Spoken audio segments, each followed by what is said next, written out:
Welcome to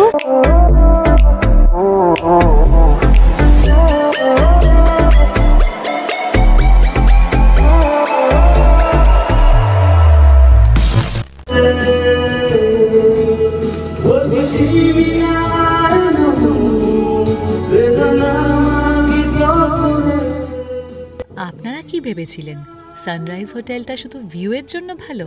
না না, এখানে কিন্তু ভালো এন্টারটেইনমেন্টও আছে। যেমন হচ্ছিল সন্ধেবেলা জমে খাওয়া দাওয়া, অমনিও কিন্তু এন্টারটেইনমেন্টও হচ্ছিল। হোটেলের স্টাফ এখানে ক্যারিওকে করছিল নেপালি গানের। সান্দাকফু কিন্তু বেঙ্গলের হাইয়েস্ট পয়েন্ট, বাট সানরাইজ হোটেলটা হলো এসএসবি যে আমরা ক্রস করছি তারপরে, তাই জন্য সানরাইজ হোটেলটা কিন্তু পড়ছে নেপালে। আমি কনফার্ম করে নিলাম তাই জন্য ওনাদের থেকে। তো এখন কিন্তু আমরা সেই আজকে রাতটাও নেপালের ভেতরেই থাকবো। স্ন্যাক্স নিয়ে এসছি, যেমন নর্থ বেঙ্গলের সব হোমস্টেতে সেম স্ন্যাক্স দেয়, ভেজ পকোড়া আর কফি বা চা। এখানেও তা মা জানলো, সেটা হলো যে এখানে চাটা ইনক্লুডেড, তো চা আর ভেজ পকোড়া। কিন্তু এখানে কিন্তু কফিটা দিচ্ছে না। কফি যদি নিতে হয় আলাদা করে ওখানে ইনস্ট্যান্ট কফি স্যাশে আছে, ওগুলো কিনতে হবে। রিসেপশনের পাশে দেখুন একটা ছোট্ট টেবিল, ওখানে সব ইন্ডিয়ান টফিজ, কফি, চিপস সবকিছুর প্যাকেট আছে, কিন্তু দাম কিন্তু এমআরপির থেকে বেশি। আমার আবার পিঁয়াজি বা তেলে ভাজা এই পকোড়া এগুলো একদমই পছন্দ না। একটা খেয়ে ভালো লাগলো না বলে আমি অর্ডার দিয়ে দিলাম চিকেন টিক্কা। সিন্স আমি পকোড়া খাবো না, আমি ভাইয়ের থেকে জাস্ট দুটো খেয়েছিলাম, তো আমরা অর্ডার দিয়েছি হলো তন্দুরি চিকেন টিক্কা 250 রুপিস, আর থাকবে হলো 8 পিস। খেয়ে দেখি কেমন, গন্ধ ভালো বেরোচ্ছে। অ্যাকচুয়ালি ভালো খেতে, যেমন হয় চিকেন টিক্কা ওরমই খেতে, ভালো লাগছে খেয়ে। নরম, মশলা দেওয়া, টেস্টি। আমাদের ইভিনিং স্ন্যাক্স খাওয়া হতে না হতেই দেখি গা ঝাড়া দিয়ে এ কোথায় চললো। আমরা ভাবলাম চলো পিছন করা যাক। वहाँ पे एक जगह है, अच्छा वाला जगह है, वहाँ पे हम दोनों बैठेंगे इसमें। जाएंगे? चलते हैं इसमें। हाँ। अंदर घुसते हो। ओ लेकिन हम लोग चढ़ पाएंगे? चढ़ नहीं, ऐसे ही यहीं पे। ठीक है। थोड़ा वहाँ पे देखते हैं। ওনার যে হাস্কি আছে উনি ওখানে নিয়ে যায়, একটা জায়গা আছে না ভেতর দিয়ে, দেখি আমরা উঠতে পারবো কিনা জানি না। ওখানে গিয়ে ওরা দুজন বসে থাকে, তো যাই দেখি। वहाँ ऊपर भी एक जगह है, ও वहाँ पे भी एक पत्थर पे बैठा हुआ था, वहाँ पे भी जाते कभी হাস্কি তো আমাদের সাথে ছিলই, ওই দেখুন আর একজনও এসে গেছে।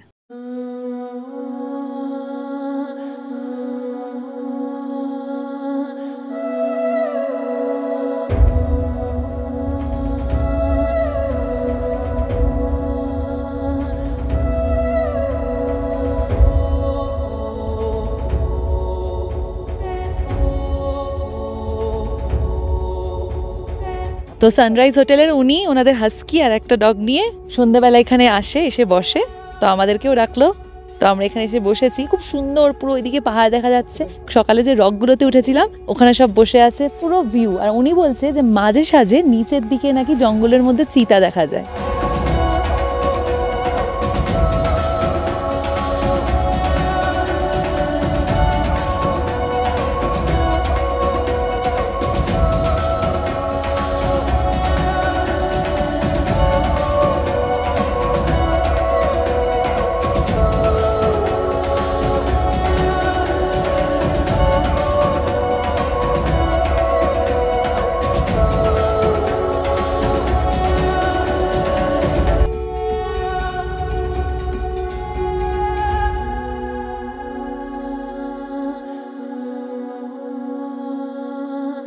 ভালোই হলো, আমরা ওনার সাথে গিয়ে বসলাম, ওই জায়গাটাও দেখতে পেলাম।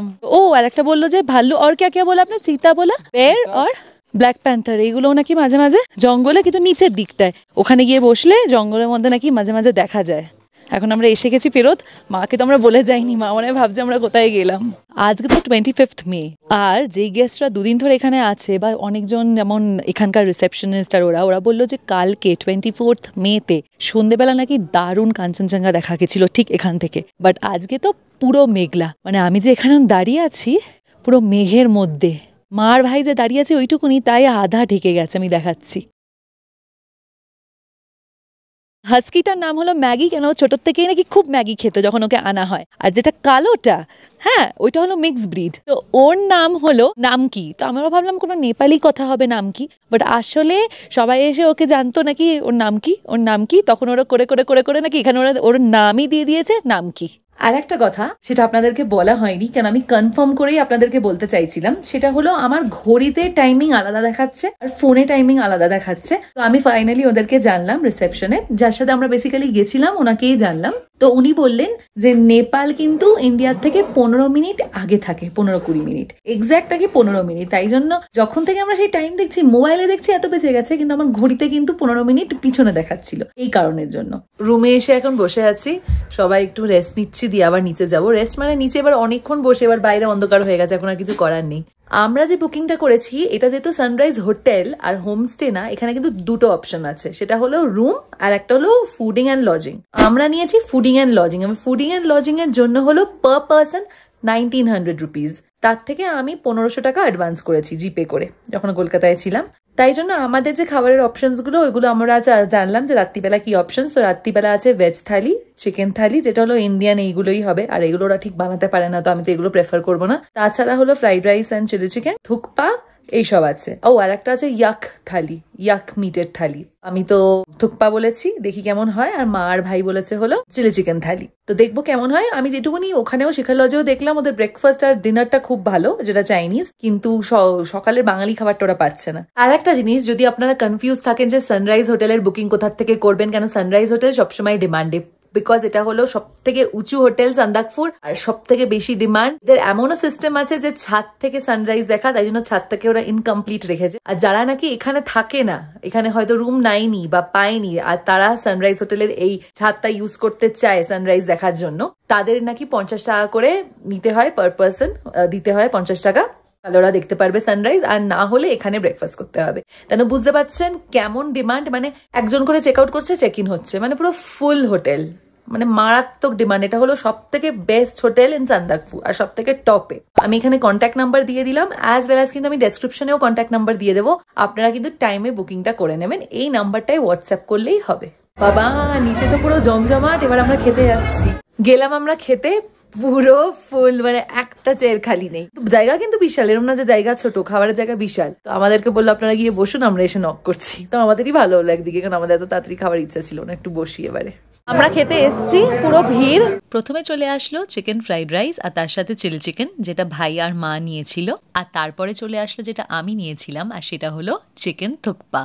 মাকে জানলাম যে ফ্রাইড রাইস চিলি চিকেনটা কেমন, তো মা বললো, আমার এমনি দেখেও ফিল হচ্ছিল বিকজ ছোট চালের ফ্রাইড রাইস। মা বললো যে শেখার লজে যে ফ্রাইড রাইসটা ছিল ওটা নাকি, ওটা অ্যাকচুয়ালি আমিও খেয়েছিলাম, ওটা সত্যি খুব ভালো ছিল। একদম বাড়িতে যেমন হয়, কাজু কিশমিশ, কিশমিশ ছিল না কিন্তু কাজু দিয়ে, ভেজিটেবলস, বাসমতি রাইস, ওটা খুব ভালো ছিল। আজকে তো আমি আর টেস্ট করছি না, কিন্তু মা বললো ঠিকঠাক, এবার থুকপাটা খেয়ে দেখি। থুকপাটা সত্যি দারুণ খেতে ছিল, কিন্তু জানতাম না এত কথা বলার জন্য নাকি ওয়েদার কন্ডিশনসের জন্য হঠাৎ করে মাথা খুব ব্যথা শুরু করলো। এই কারণে আমি সঙ্গে সঙ্গে গিয়ে ঘুমিয়ে পড়ি, আর থুকপাটা পরের দিন ব্রেকফাস্টে খাই। Good morning everyone. আজকে হলো 26 মে 2024, বাজে এখন 4:40। আমরা উঠে রেডি হয়ে গেছি, এবার আমরা সানরাইজ হোটেলের ছাদে যাব সানরাইজ দেখার জন্য। প্লিজ যেন ঠাকুর করে ক্লাউড না থাকে, মেঘ না থাকে। সকাল সকাল ছাদে এসে গেছি। ওরে বাবা, মারাত্মক ঠান্ডা, জোরে হাওয়া দিচ্ছে। আর ওই দেখুন কাঞ্চনজঙ্ঘার ডান দিক থেকে কিন্তু আলো দেখা যাচ্ছে।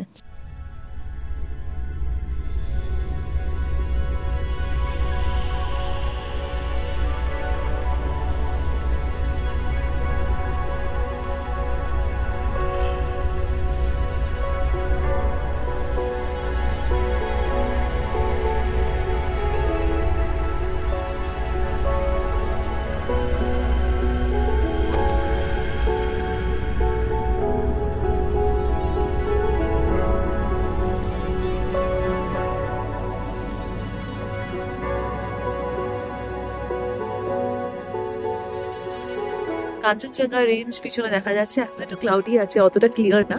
টাইগার হিল থেকে আমরা যেমন দেখি তার থেকে অনেক অনেক বেশি ক্লোজ, মনে হচ্ছে খুবই কাছে আর খুব সুন্দর লাগছে।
কাঞ্চনজঙ্ঘা দারুণ দেখা যাচ্ছে, দারুণ।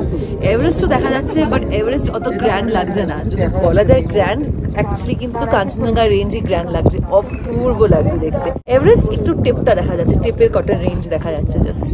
আমরা যেই সময় ছাদে আসলাম একদম ঠিক টাইম, তখন সবে দেখি সূর্য পূর্ব দিক থেকে উদিত হচ্ছে আর পুরো আকাশটা উজ্জ্বল করে দিচ্ছে।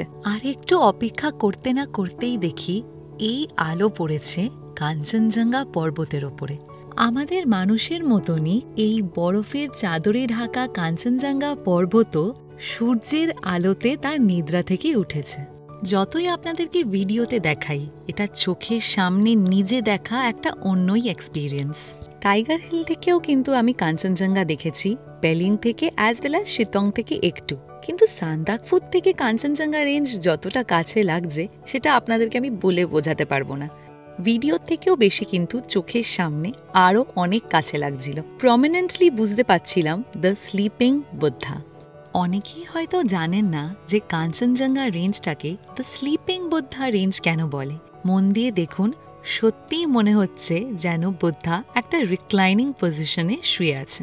এই স্লিপিং বুদ্ধা পজিশনে যেই পর্বতটাকে বলা হয় বুদ্ধার মাথা, সেটা হলো কুম্ভকর্ণ। তারপর আছে কোকতাং আর রাথং। মাঝখানে আসতে না আসতে পড়ে যায় কাব্রু সাউথ অ্যান্ড নর্থ। আর যেটা সবথেকে উঁচু মাঝখানের পাটটা, যেটাকে বলা হয় পেট, ওইটা কিন্তু কাঞ্চনজঙ্ঘা। কাঞ্চনজঙ্ঘা হলো পৃথিবীর তৃতীয়তম সবথেকে উঁচু পর্বত। আর কাঞ্চনজঙ্ঘা পর্বতের উচ্চতা হল 8586 মিটার্স অ্যাবভ সি লেভেল। আর বুদ্ধার পায়ের দিকে আসতে না আসতেই পড়ে যাচ্ছে গোয়েচা আর পান্ডিম। সান্দাকফু ট্রেকের আর একটা স্পেশালিটি হলো যে এখান থেকে মাউন্ট এভারেস্ট দেখা যায়। অবশ্যই কাঞ্চনজঙ্ঘার মতন অতটা কাছে না, আরও দূরে ওয়েস্টের দিকে বেশি পড়ে, কিন্তু দেখা যায়। আজ পর্যন্ত মাউন্ট এভারেস্ট আমি শুধু টিভি আর ইউটিউবেই দেখেছি, কিন্তু এই প্রথম হলো যে নিজের চোখে মাউন্ট এভারেস্ট, পৃথিবীর সবথেকে উঁচু পর্বত, দেখলাম। সান্দাকফু থেকে যে ফালুতের ট্রেকটা, যেটার রাস্তা বন্ধ ছিল গাড়ির জন্য, ওখান থেকে মাউন্ট এভারেস্ট রেঞ্জের ভিউ আরও ভালো আসে। রাস্তা বন্ধ হওয়ার কারণে আমরা যেতে পারলাম না, বাট আপনারা যারা যাবেন নিশ্চয়ই কমেন্টসে জানাবেন যে কেমন লাগলো। দারুণ দেখলাম কাঞ্চনজঙ্ঘা। কাঞ্চনজঙ্ঘা রেঞ্জ এত ক্লোজলি আমি আজ পর্যন্ত কোথার থেকে দেখিনি। শিতং থেকে দেখেছি, টাইগার হিল থেকে দেখেছি, বাট এইটা মনে হচ্ছে একদম সামনে। স্লিপিং বুদ্ধাটা এতটা প্রমিনেন্ট, অপূর্ব লাগছে, পুরো ম্যাজেস্টিক। আর সান্দাকফুর আর একটা স্পেশালিটি, কাঞ্চনজঙ্ঘা তো এত কাছ থেকে নিশ্চয়ই, আর তার সাথে দেখা গেছে হলো মাউন্ট এভারেস্ট। ফার্স্ট টাইম দেখলাম মাউন্ট এভারেস্ট রেঞ্জ, বাট খুবই দূরে আর অনেকক্ষণ পরে মেঘ সরেছে, কিন্তু ভালো লাগছে, সুন্দর লাগছে, একদম highest peak of the world দেখা যাচ্ছে, খুবই সুন্দর। বাট যদি কম্পেয়ার করা যায় কাঞ্চনজঙ্ঘার সাথে, কাঞ্চনজঙ্ঘার লেভেলে লাগছে না। হয়তো আর একটু সামনে থেকে দেখলে, হয়তো নেপালের কোনো ভিউ পয়েন্ট থাকলে ওখান থেকে যদি মাউন্ট এভারেস্ট দেখা যায় হয়তো বেটার লাগবে।